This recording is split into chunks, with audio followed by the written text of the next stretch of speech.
Sir, मुख्यमंत्री जी का जो बयान अभी सामने आया है, जिसको लेकर उन्होंने ज्ञानवापी मस्जिद के बारे में कहा है कि जो ऐतिहासिक गलती हुई है उसको मानना चाहिए, हमने त्रिशूल तो अंदर नहीं रखा। ये सब कैसे है? जिसके पास विजन है वो तो सामने देख सकता है, सब कुछ दिख रहा है। वो कह रहे हैं कि इसको मस्जिद कहेंगे तो विवाद होगा। ज्ञानवापी मस्जिद है, इसीलिए प्रकरण माननीय उच्च न्यायालय में गया है। अगर ज्ञानवापी मंदिर होता तो माननीय न्यायालय में यह प्रकरण जाता ही नहीं। विवाद की शुरुआत ही यहीं से हुई है कि वो ज्ञानवापी मस्जिद है, 5 वक्त की अभी भी उसमें नमाज पढ़ी जाती है, और जब तक माननीय उच्च न्यायालय का कोई निर्णय अन्यथा नहीं आ जाता तब तक वो ज्ञानवापी मस्जिद है, इसको कोई इनकार नहीं कर सकता है। माननीय मुख्यमंत्री जी माननीय उच्च न्यायालय से बड़े नहीं हैं, इसलिए इतनी जल्दी क्या है। माननीय उच्च न्यायालय के निर्णय का इंतजार सबको करना चाहिए। जब मामला न्यायपालिका में विचाराधीन है और जब तक निर्णय माननीय उच्च न्यायालय का नहीं आ जाता है तब तक उस पर किसी भी प्रकार का सकारात्मक नकारात्मक उत्तर नहीं देना चाहिए, क्योंकि न्यायपालिका सर्वोच्च है। न्यायपालिका के अधिकार क्षेत्र में किसी भी बड़े से बड़े ओहदेदार, यहाँ तक कि प्रधानमंत्री जी और माननीय राष्ट्रपति जी और माननीय उच्च न्यायालय के और माननीय सर्वोच्च न्यायालय के निर्णय में कभी दखल नहीं देते हैं। इसलिए माननीय मुख्यमंत्री जी को भी न्यायपालिका के सम्मान में इस तरह की बात अभी नहीं करनी चाहिए। सब कुछ निर्णय माननीय उच्च न्यायालय पर छोड़ देना चाहिए। माननीय उच्च न्यायालय के निर्णय का आने का इंतजार करना चाहिए, और जब तक नहीं निर्णय आता है तब तो ज्ञानवापी मस्जिद है। सर, आपने बद्रीनाथ केदारनाथ मंदिर की बात की कि वो पहले बौद्ध मठ थे, उनको तोड़कर मंदिर बनाया गया है। आपने भी सर ऐसी बात कही है, क्या लगता है इसका बहुत ज्यादा प्रभाव पड़ने वाला है चुनाव में? मैं चुनाव को देख करके कभी कोई बात नहीं करता हूं। अगर हमें चुनावी बात करनी होगी तो देश में बड़े पैमाने पर बेरोजगारी है, करोड़ों नौजवान बेरोजगारी की त्रासदी झेल रहा है, महंगाई से लोगों की कमर टूट गई है, जीएसटी का दुरुपयोग व्यापारियों का धनादोहन करके किया जा रहा है, यहाँ तक कि जीएसटी से संबंधित प्रकरण को ईडी को सौंपकर व्यापारियों की भी कमर तोड़ने की तैयारी कर ली गई है। आजादी के बाद भाजपा पहली सरकार है जो राष्ट्रीयकृत संस्थानों, प्रतिष्ठानों, विभागों को बेचने का पाप कर रही है। डबल इंजन की सरकार देश के सभी बंदरगाह बेच दिए, सभी एयरपोर्ट बेच दिए, एयर इंडिया बेच दिया, देश के सभी रेलवे स्टेशन बेच दिए, यहां तक कि कई दर्जन ट्रेनें भी उद्योगपतियों के हवाले कर दिया। LIC जैसी बड़ी संस्था जिसमें लाखों लाख लोग काम करते हैं उसको भी उद्योगपतियों के हवाले कर दिया। यानी जिन सरकारी विभागों, प्रतिष्ठानों, संस्थानों में नौजवानों को सरकारी नौकरियां मिलने की उम्मीदें थी, भाजपा सरकार ने उनके उम्मीदों का भी कत्लेआम कर दिया। इसलिए जब हम चुनाव में जाएंगे तो भारतीय जनता पार्टी के द्वारा किए गए एक एक पाप को जनता के बीच में उजागर करेंगे। यह तो सामान्य सी बात थी। पत्रकारों ने प्रश्न छेड़ा था, मैंने उसका उत्तर दिया था, और मेरे उत्तर देने के बाद देश भर में तमाम ऐसे यथास्थितवादी लोग जो धर्म की आड़ में इस देश के दलितों, आदिवासियों, पिछड़ों को अपमानित करने का दुस्साहस करते हैं, यहां तक कि देश के राष्ट्रपति माननीय द्रौपदी मुर्मू जी को भी जगन्नाथ दिल्ली मंदिर में घुसने से प्रवेश का मना करके न केवल राष्ट्रपति का अपमान किया, पूरे देश की जनता का अपमान किया, आदिवासियों का अपमान किया, दलितों का अपमान किया, पिछड़ों का अपमान किया। इसके पहले भी तत्कालीन राष्ट्रपति रामनाथ कोविंद जी को ब्रह्मा के मंदिर पुष्कर राजस्थान में अंदर जाने से रोक दिया था। उनको भी बैरंग सीढ़ी पर से माथा नवा के लौटना पड़ा था। क्या ये आदिवासियों, दलितों का अपमान धर्म के ठेकेदारों को दिखाई नहीं पड़ रहा है? यही नहीं, उत्तर प्रदेश में भी 2017 में मुख्यमंत्री के रूप में अखिलेश यादव जी ने जब कालिदास मार्ग को छोड़ा, यही भाजपा के लोगों ने पहले उसे गोमूत्र से धोया, उसके बाद गंगाजल से धोया। क्या अखिलेश यादव जी इंसान नहीं है? उनको पूजा करने का हक नहीं है?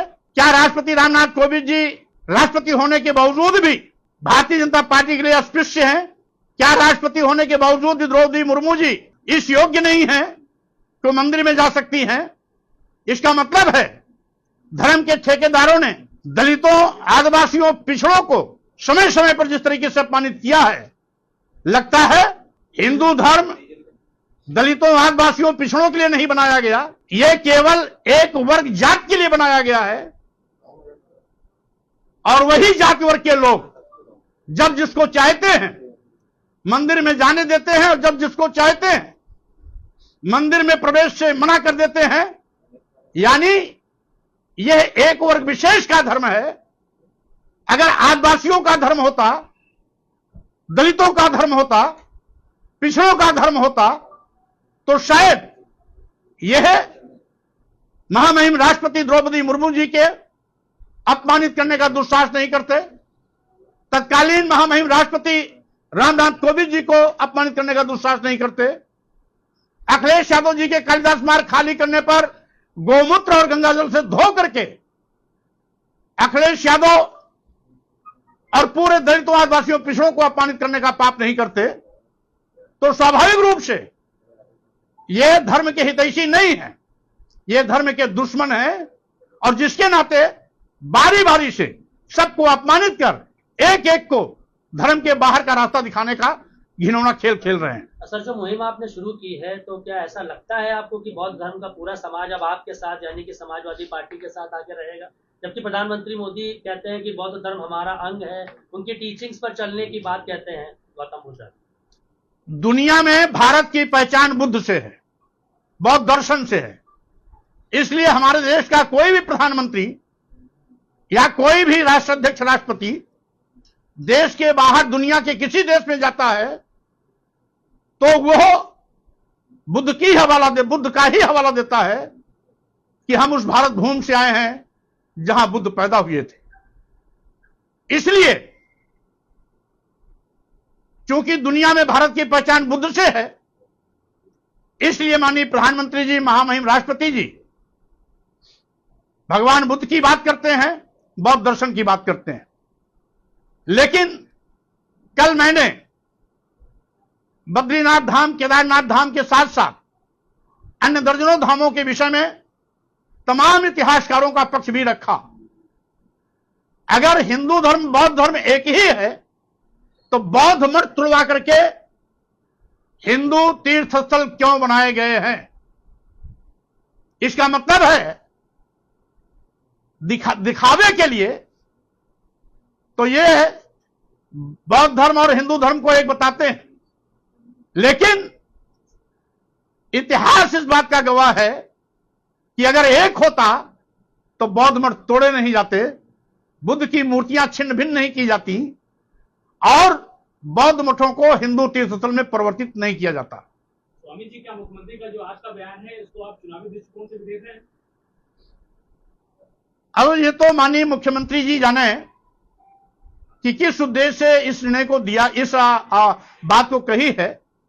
जबकि माननीय उच्च न्यायालय में विचाराधीन प्रकरण विचाराधीन है, ऐसी हालात में किसी भी जिम्मेदार नेता को, मुख्यमंत्री को, प्रधानमंत्री को, मंत्री को या किसी भी पढ़े लिखे जानकार व्यक्ति को माननीय उच्च न्यायालय में लंबित होने के दौरान उस प्रकरण पर कोई भी बात नहीं रखनी चाहिए। सर, मुख्यमंत्री योगी आदित्यनाथ ने कहा है कि मुस्लिम समाज को ये मानना चाहिए कि ये ऐतिहासिक गलती हुई है और उस पर उनकी तरफ से चीजें सामने आनी चाहिए। मतलब मुस्लिम समाज की तरफ से प्रस्ताव आना चाहिए। अब जब माननीय उच्च न्यायालय में प्रकरण विचाराधीन है, प्रस्ताव तो पहले मांग लिया गया होता, माननीय उच्च न्यायालय में जाने की नौबत नहीं आती। अब तो जो भी निर्णय होगा माननीय उच्च न्यायालय के निर्देश के क्रम में होगा। भूपेंद्र चौधरी कह रहे हैं कि आप इस तरीके के बयान इसलिए दे रहे हैं क्योंकि आप सुर्खियों में बने रहे। अब भूपेंद्र चौधरी जी किस नजरिए से सोचते हैं ये उन्हें मुबारक, लेकिन जब दर्जनों इतिहासकार का इतिहास साक्ष्य के रूप में सबके सिर चढ़कर बोल रहा है तो किसी को दर्द नहीं होना चाहिए, सच को स्वीकार करने का साहस दिखाना चाहिए। तो मायावती जी ने भी कि नेशन फर्स्ट होना चाहिए, ना कि मजहब की बात पहले होनी चाहिए, जो कि आप कर रहे हैं। इसीलिए तो मैंने कहा कि अगर नेशन फर्स्ट तो 15 अगस्त 1947 जिस दिन हमारा देश आजाद हुआ, उस दिन के सभी तीर्थ धर्म स्थलों की यथास्थिति को यथावत स्वीकार करना चाहिए। जो लोग उसको इतर जाकर के मस्जिद में मंदिर खोजने का दुस्साहस कर रहे हैं, वही लोग इस विवाद को हवा दे रहे हैं, विवाद को आगे बढ़ने का रास्ता तैयार कर रहे हैं, क्योंकि इसी प्रथा के पर चलते हुए कल मंदिरों में लोग बौद्ध मठ खोलना शुरू कर देंगे। तो मायावती जी ने भी बयान दिया है कि स्वामी मौर्य जो बयान दे रहे हैं इससे बौद्ध धर्म के लोग उनकी तरफ आकर्षित होने वाले नहीं हैं। माननीय बहन जी को मैं बहुत इस बात के लिए साधुवाद देना चाहता हूं कि उन्होंने बोला तो जरूर, लेकिन बेमौसम बोला। अगर उनको बोलना ही था तो जिस समय राष्ट्रपति द्रौपदी मुर्मू जी को जगन्नाथ दिल्ली मंदिर में जाने से रोका गया, बैरिकेटिंग के बाहर खड़ा होकर उनको पूजा पाठ करना पड़ा, उस समय उनको बोलना चाहिए था। अगर माननीय बहन जी को बोलना ही था तो जिस समय तत्कालीन राष्ट्रपति रामनाथ कोविंद जी को ब्रह्मा पुष्कर राजस्थान के मंदिर में अंदर जाने से रोका गया, सीढ़ी पर माथा नवा के उनको वापस लौटना पड़ा, उस समय उनको बोलना चाहिए था। अगर उनको बोलना ही था तो जिस समय आदिवासी पर भारतीय जनता पार्टी के एक कार्यकर्ता ने पेशाब किया, उस समय उनको बोलना चाहिए था। अगर उनको बोलना ही था तो आज मणिपुर जल रहा है, मणिपुर जाकर के वहां लोगों का आंसू पोंछना चाहिए था। लेकिन आज उन्होंने तब बोला जब दर्जनों इतिहासकारों का साक्ष्य मैंने देश की जनता के सामने प्रस्तुत किया है, तो अब उनके बोलने का कोई औचित्य नहीं। धन्यवाद। एक सवाल ले लीजिए सर। हाँ दीजिए।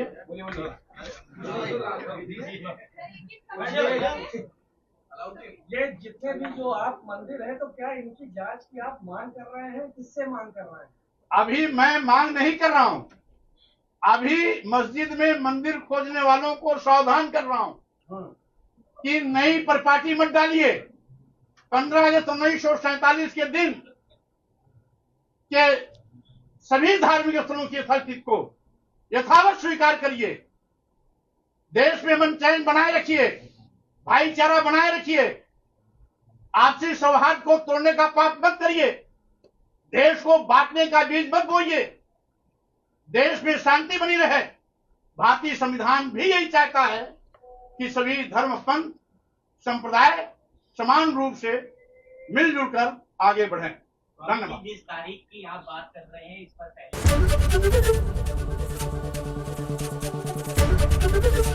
एबीपी गंगा, खबर आपकी, जुबान आपकी।